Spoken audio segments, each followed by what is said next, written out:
the fall sports season kicking off? I'm pumped. We've worked really hard this offseason, and I'm really grateful for our team. College athletics is changing, and so there isn't the downtime maybe coaches and staff have had in the past, and so this just feels like a normal week, but it's exciting to have it end with a game. Cross country's starting, obviously volleyball and soccer. Soccer has a big match today, so it's good to see our student athletes back and competing. We've heard a lot of players and coaches say this week that this Washington game is the reason why you come to Boise State. But in your eyes, what makes this game significant? We understand what the standard is here. We understand what the expectations are, and over the course of time, we've been consistent, and I think that really drives the interest in games like this. I mean, you look at our record and success over the last 25 plus years. I think for these student athletes, that's something they've grown up watching. And obviously it's a great selling point for our program. We're elite. We want to compete at a high level, and we're going to have a lot of national eyes on us, and I think that provides us an opportunity. When you scheduled this game, there were some unhappy fans, I guess, with the way it all turned out. But obviously there was a financial component to it. But the way it has worked out, that they're top 10, and it's an ABC afternoon primetime game. How do you just look at when you scheduled this game to how it ended up? Yeah, I think you were driving those fans, by the way, so I appreciate that. And I actually think they play Michigan State the week after us, which was part of that deal. Look, scheduling's hard, and I have to make the best decisions for this program, and understanding, people are not always going to agree with the decisions that I make, but that's part of being a leader. And so I think it's worked out well for us. Really excited to open up there and to kick off our season. It's a great opportunity for us. Where is your level, JD, of satisfaction with the overall department heading into, like we said, your third football season? I'm extremely competitive, and we live by this what's next mentality, right? And so I don't believe in that will ever be a finished product, and so am I excited? Yes. And am I grateful for the progress that we've made? Yes. But the way my mind works is it's always what's next, and so we're always looking at the different opportunities that we have to improve our experience, to improve our recruiting and our competitiveness. That never ends, and as a leader of a department and a brand of this magnitude, I can never stop thinking about that. And so third season, it's crazy. It's been 3 years, and I'm so grateful for this opportunity, guys. Like this was a dream, and so to see the progress that's been made, and especially when a lot of the things that I initially came out and said, there were maybe some eye rolls, and it's not going to happen, and now you see us live out in action, and I think that Bronco Nation really has confidence in what we're doing and why we're doing it, and I believe in our future, and I know we're not a finished product. There's more to be done. Recently, when it comes to the North End Zone renovation, you went back in the SEC Board of Education to go from $2.5 to $5 million in that planning process. Why was that necessary, and what will that allow you to do when it comes to that renovation? I think we're just getting ahead of the things that maybe we can't control. Right, we saw it with the video board. The cost of doing business has gone up, and whether it's steel, concrete, you name it, we saw some massive changes, and so it's just getting ahead of that process. There is a very specific process that we have to follow, and we're doing our very best to define some of those expectations for Bronco Nation and you all. It's when you look at a project of that magnitude, and obviously I'm a dreamer. And so, you start off with, club and fill level suites, but then you start asking more questions and curiously questioning, like, what if we did something bigger and better for our nutrition program? What if we did something that allowed us more square footage and partnerships with academic units on campus? And, so you start thinking through that, and it's like, okay, maybe we need to get out in front of this and make sure that we're following appropriate processes, and really grateful for the people that are helping. There are a lot of steps to this. It's not as easy as maybe your home of, you want to change something. There are a lot of cooks in the kitchen, so to speak. I know you've thrown out some timelines in the past of what you're hoping for that. Has any of that changed, or not as of now. We've started the design process, and I think that's been public, in terms of Anderson and HOK, Really excited to have them on board, and that's the design piece is so important. That's really going to define. Everyone's seen the renderings and what's been put out there, but the hope is that we do something epic. That's always my goal, and that's for our student athletes, that's for our staff, and that's for our supporters. And so I feel good with the timeline, but I did on the video board as well. I don't like over promising and under delivering, but right now I feel comfortable and excited to take the next steps. So you kind of listed two things there. You said you talked about increased materials costs on the video board, but the $5 million is not for building cost. Is it just because you're trying to do more with that project, and so the design is going to be more expensive, and you want to add more than what's been talked about? Potentially. I think it's just getting out with the way the state board works and the timing of some of those conversations. It's just us getting out in front of the what if scenarios and making sure that we don't have to go back to the board multiple times. And so yes, and you're absolutely right. It ties into the design and allows us to maybe dream and figure out what else we could do in this space that would improve the experiences of those that are going to utilize it. Do you feel for what that's going to cost all in? I think you would have to correct me if I'm wrong. I think initially we had projected like 36 million, somewhere around there. I think with inflation and everything else, I think this would be upwards of 40 million. And but I also know there's a sweet spot for us in terms of the next steps, right? How we're going to finance this and the money that I need in hand, and we need in hand in terms of our donors. And I think there's probably a limit on what that overall cost can be, because I know we're going to have to fundraise for quite a bit of it. And so do you feel good about that financing plan? You've made a lot of visible progress for Lions in the Society, but yeah, 36, 40, maybe $50 million is a lot of funds to raise, right? Especially when it's just for one program. Do you feel like you've got a good fix on how you're going to get there? I think the design is going to really define a lot of that. I do feel good with where we're at right now. I know that's a big part of any facility project and any facility I've done in my career, and been a part of a team that is accomplished, whether it's building a stadium or an arena or a practice facility. I feel confident. It takes a team, and I've said that before, and I'm really grateful for my teammates on campus and those that are helping us through this process. When are you hoping to have shovel in the ground on the project? I think we had put out in that graphic, I believe it was going to be sometime, mid to late spring. And that's assuming, like, when you think about a design process and all the people that would be involved in that design process could take, in a normal setting, it could take anywhere from 6 to 9 months, right? We're obviously with my mentality, which probably causes a lot of stress for people, but we want to get moving on this. We want to move as quickly as possible, but appropriately. So would the 2024 season just not have any seats in the north end zone then, all the projects? Not necessarily. Like, I think that's part of it. Like, can we start the work and still have some level of seating or SRO, standing room only seats, or that impacts us financially. I mean, we're almost a self-funded department, and so when you look at losing that end zone, and that impacts us. And so I think that's part of the conversations with Anderson and HOK, trying to figure out, can we add additional seating on game day only, or is there anything that we can kind of bridge the gap and work through that timeline? And those are some of the questions that we hope to get answered this fall.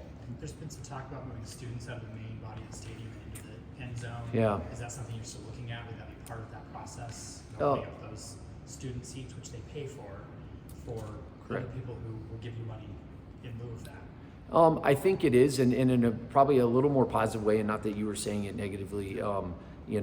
We want to create an experience in our facility, and so you think about the north end zone, the south end zone, and the experience that you can provide, and especially for Andy and this team, and you think about the visiting team going into that south end zone, in the fourth quarter. Our hope is to create something with the video board behind it that magnifies that sound back to the field. And so I do think it is very much on our radar, and we have to make sure we communicate appropriately, and we've been in touch with campus and our partners there, and trying to figure out, okay, what does this look like? You've seen it at other stadiums, right? Some student sections are across, from goal line to goal line, and they have the first 5 rows. Some student sections are in end zones. We're running out all those ground balls, and the students are extremely important to me and our team.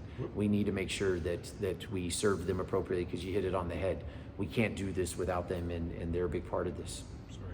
Would that be for when the project is done in 2025, or would that be 2024 when the students would potentially move? It would most likely be 25, but don't hold me to that. You guys know how I operate. I'll be transparent as we go through that process. You know, we're going to have to look at the band. We're going to have to look at the students. We're going to have to look at the season ticket holders. These are our diehards, and you know, our stadium, like many stadiums, we fill in from the end zones towards the 50. And so that's top of mind for us, and how do we create the best possible experience for those people, because they have been with us through thick and thin, and I'm grateful for them. What about the basketball practice facility upgrades as well? I know you guys were, I think, within $1 million, or pretty close to having the Pretty funding close. for that. What's the timetable, the plan there? We're kind of in that next step, just like we were with the North End Zone, you know, in the spring, working through that process of, okay, taking it, you know, if you take it through DPW, or if it's, there's different ways to navigate that. And right now, what I have to be careful with as a leader of our team, there's only so much bandwidth, and we have a lot of projects going on right now. You know, whether it's video boards or lights, and you've heard about softball lights, and you know, there are a lot of projects, and we're trying to create a better infrastructure that we can support this on top of not just our own home events, but you're seeing the Battle of Boise, you know, this weekend. You're seeing concerts, and we are monetizing and trying to professionalize our operations as quickly as possible to be able to create the best experience. And you know, I have to be careful in overwhelming our team. Just because I'm dreaming it or thinking about it, you know, and you know, and I said it earlier, I probably add a lot of stress, and it's unintentional, you know, but it's, you know, I see opportunity, and you know, I think it would benefit us. Jeremiah, you know how the carousel of college athletics work, and Yeah. I think a lot of people are very satisfied with what you've done here, and I think a lot of people have probably taken notice. The Washington Huskies have an athletic director position open. Have they contacted you? It seems like a pretty good opportunity for somebody. Just how does that work? And have you been in touch with those guys? I have not, and you all know me well enough. I'd be honest. You know, I haven't followed it as much. You know, it's been a little interesting this week. Usually the ADs connect, and you know, and she's not there as far as I can tell, and you know, but you know, guys, I'm a Bronco. You know, I love this place, and you know, it's transition is hard, and we loved Waco, and so, you know, I'm not gonna lie and say it's been rainbow and sunshines in terms of my wife and kids, but you know, I'm just really grateful of how the community has embraced us, and we love it here, and so I'm big on control what I can control, and you know, and at this point. I'm just pumped for the game, and I'm excited to get this year kicked off, and you know, excited about some of these projects and opportunities we have ahead of us. Obviously, this summer, you know, conference realignment talk has dominated. I know you're always going to want to put, you know, your teams in the best position Yeah. to where, you know, they can succeed the best. To you, what does that look like? In terms of What you look for and where to place your teams? from a conference standpoint. Yeah, from a count. Yeah. Yeah, I mean, you know, you've heard a lot of comments out there. You know, the student athlete experience is a priority for me, you know, as the leader of this department, and the idea of flying your kids, you know, across the country, you know, and not just football and basketball, which those two sports are probably the easiest to travel because of charters and other things. But you think about volleyball and softball and gymnastics, and you know, so that's top of mind for me, and we want to be nationally relevant. We want to be at the highest level of competition, and I feel like with what we're doing, and I can't say enough about our commissioner, the Mountain West is strong, and you know, and it's foundationally, I always felt like this was going to be a win-win for us. You know, there's very little I can control, and many others in terms of this realignment process, but when you think about, you know, what's next, the Mountain West is positioned for a lot of future success, and you know, and that's something that I'm always navigating, and I've been doing it for the last 2.5 years now. It's not going away. It's been happening for the last 20 years, and so, you know, once this piece is done, you know, and what's out there now, you're then going to see it pivot to some other conference. And you know, my job is to stay ahead of it and make sure that we're positioned, and I feel really, really good with where we're at right now. Do you ever field calls just, you know, just from other schools, other conferences, kind of inquiring about your interest, not serious discussions, but do you deal with that a lot, or? Not necessarily other conferences. I mean, you have to be so careful, and you know, are there calls being made, and is there conversations happening with conferences and ADs and consultants and, I mean, media members? I mean, yes, you know, there are a lot of moving pieces to this, and I spend a lot of my time trying to just figure out who's on first, you know, and it feels like every time we figure out who's on first, someone comes in, changes the game, and, you know, and then you start it over. And that's been the last 2.5 years. So yeah, calls are being made, but you know, these decisions are being made at a much higher level, and there's obviously a lot of value in the networks and what they're providing, and you know, I'm just trying to stay ahead of it and best position us, you know, if and when an opportunity ever comes. And I feel really strong with where we're at. You mentioned it being a win-win for you guys. I mean, it's been public that Gloria's went and talked to Washington State, Oregon State. I mean, in terms of, what are the options, I guess, in terms of just strictly adding schools or merging with another conference, or the name, or what do you see in terms of your guys' options right now? Quite honestly, and it's been impressive, and it released a lot of pressure for me. A lot of what's out there on social media, I think is pretty right on. You know, the media members have done a really good job of staying ahead of it, and you know, and I think those options, you know, do exist. You know, obviously Gloria has been very open about, you know, some of these conversations, and you know, and time will tell. You know, as we experienced with the PAC, you know, we thought one thing going to bed Thursday night, and we woke up Friday morning and it was completely different.